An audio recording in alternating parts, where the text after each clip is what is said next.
k'a daminɛ wagati min na ninnu nana fanga la kana se bi ma baara dɔw kɛra majɛ dɔw bɛ yen mun kun ka gɛlɛn an ka jɛɲɔgɔnya la an ni nazaraw ni ɲɔgɔn cɛ o kuruba o kuru karila k'a sababu kɛ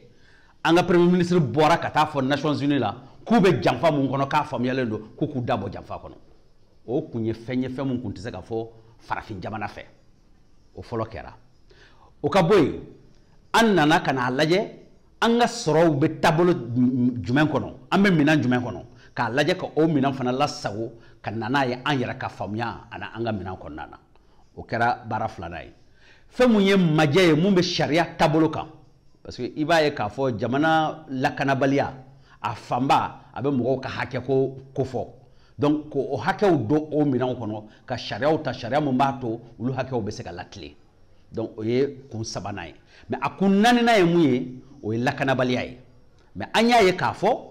lakanabaliya caman bɔra a la k'a sababu kɛ minɛn minnu kun tɛ yen olu minɛnw sanna sɔrɔdasiw fana recrutera caman kɛra o sira fɛ donc a mana kɛ cogo cogo insécurité ye fɛn mun ye i tɛ se k'a fɔ k'a banna pewu pewu parce que terrorisme y'a dama kɛlɛ ye a tɛ kɛ komi n'i bɛ wuli ka taa jamana dɔ bɔ a sigiyɔrɔ la ou bien i bɛ mɔgɔ dɔw minɛ mais maa min b'i yɛrɛ cɛma maa min y'i yɛrɛ dɔ ye n'o donna janfa kɔnɔ o janfa kɛlɛli ma nɔgɔn donc a mana kɛ cogo cogo failles dɔw bɛ système de sécurité la mun b'a to wagati ni wagati attaques ni fɛnw bɛ se ka kɛ gɛlɛyaw bɛ kɛ mais bakuruba la jamana ɲɛma kan k'i jɔ i jɔyɔrɔ la fɛn mun ye lakana sira ye o ye minɛnko ani mɔgɔko ani fɛɛrɛw olu fɛn bɛɛ dafalen don bi an b'o minɛn kɔnɔ donc an bɛ se k'a fɔ tare transition mɔgɔw u ye baaraba kɛ mais i b'a ye k'a fɔ o n'a ta o ta gɛlɛya dɔw bɛ yen. E yɛrɛ bolo ko belebele jumɛnw de kan ka kɛ Mali marabagaw fo ka taa se malidenw yɛrɛ fɛ yaasa an bɛ basigi min yɛrɛ kɔ o ka se ka sabati pewu Mali jamana kɔnɔ. donc bi défi ba mun bɛ autorités bolo o ye économie bɛ se ka relancer cogo jumɛn na parce que n'i y'a ye aide internationale tigɛlen don dɛmɛ fɛn fɛn n'a kun bɛ yen nɔ k'an ka budgetw racoler olu taalen don i b'a ye k'a fɔ ONG misɛnnin minnu kun bɛ yen nɔ n'u kun bɛ baara misɛnninw di mɔgɔw ma olu tɛ yen donc hali wagati min na olu kun bɛ yen majɛba bɛ mɔgɔw ka sɔrɔ kɔnɔna na donc maa fanba bɛ gɛlɛya kɔnɔ donc fɛn mun ye denmisɛnninw ka baarako ye ani musow ka baarako olu de ye an ka jamanadenw fanba ye ani fɛn mun ye sɛnɛ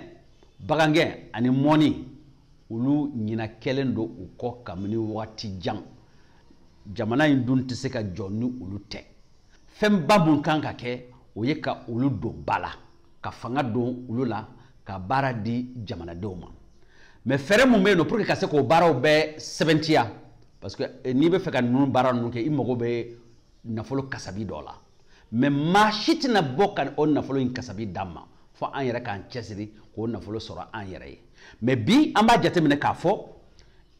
sanu dingɛw b'an mara nka o sanu dingɛw t'an ta ye maa wɛrɛw de bolo b'a kan donc n'an sera ka fɛɛrɛ kɛ bi ka olu maaw bolo bɔ sanuko la an yɛrɛ ka an wasa don ka sɔrɔ k'a la o sɔrɔ min mana kɛ o bɛ se ka kɛ fɛɛrɛ ye ka ɲɛ minnu fɔ k'olu lawuli parce que n'i ko k'i bɛ sɛnɛ kɛ a mago bɛ kasabi dɔ la mais maa si tɛn'o d'i ma n'i y'a ta Nations Unies système kɔnɔ Fonds monétaire international Banque mondiale PNUD ani sécurité mɔgɔw ni si tɛ jamana si dɛmɛ ni si tɛ jamana si bɔ nɔgɔ la donc n'an bɛ fɛ ka bɔ nɔgɔ la an mago bɛ mun na an kan k'an tintin an yɛrɛ de kan ka nafolo ɲini k'a baara la sabati donc ne bolo défi ba yɛrɛ ye mun ye bi o ye défi économique ye parce que sécurité tɛnkunen don économie de la n'i y'a ye mɔgɔ caman donna terrorisme kɔnɔ dɔw caman ta ye gɛlɛya ye. E yɛrɛ bolo bolodiɲɔgɔnma kan ka kɛ halisa ani rebelle murutilenw cɛ wa n kan tɛ mun ninnu ye marifa ta. ne hakili la an tɛmɛn'o yɛrɛ kan parce que anw sigira kabini Mali indépendance fo bi an tɛ foyi la sigi ani accord signé kɔ mais an y'a ye k'a fɔ o si ma an kisi kɛlɛ ma donc fo kɛlɛ in ju ka faamu kɛlɛ tɛ rebelle kɛlɛ ye o kɛlɛ tɛ malien kɛlɛ ye o de b'a to i mana accord fɛn fɛn signé a tɛ sira sɔrɔ parce que kɛlɛ in ye nafolo ko kɛlɛ de ye u bilalen don ci dɔ de la jatigɛ wale fɛn fɛn bɛ yen nɔ n'i b'a fɔ a ma bi terrorisme tɛ o ka fɛn dilannen de don donc bi an bɛ taa ɲɛ de donc jamana bɛ taa ɲɛ cogo min na ne ye misaliya minnu d'i ma ni i ye nafolo ko ni économie ko ɲɛnabɔ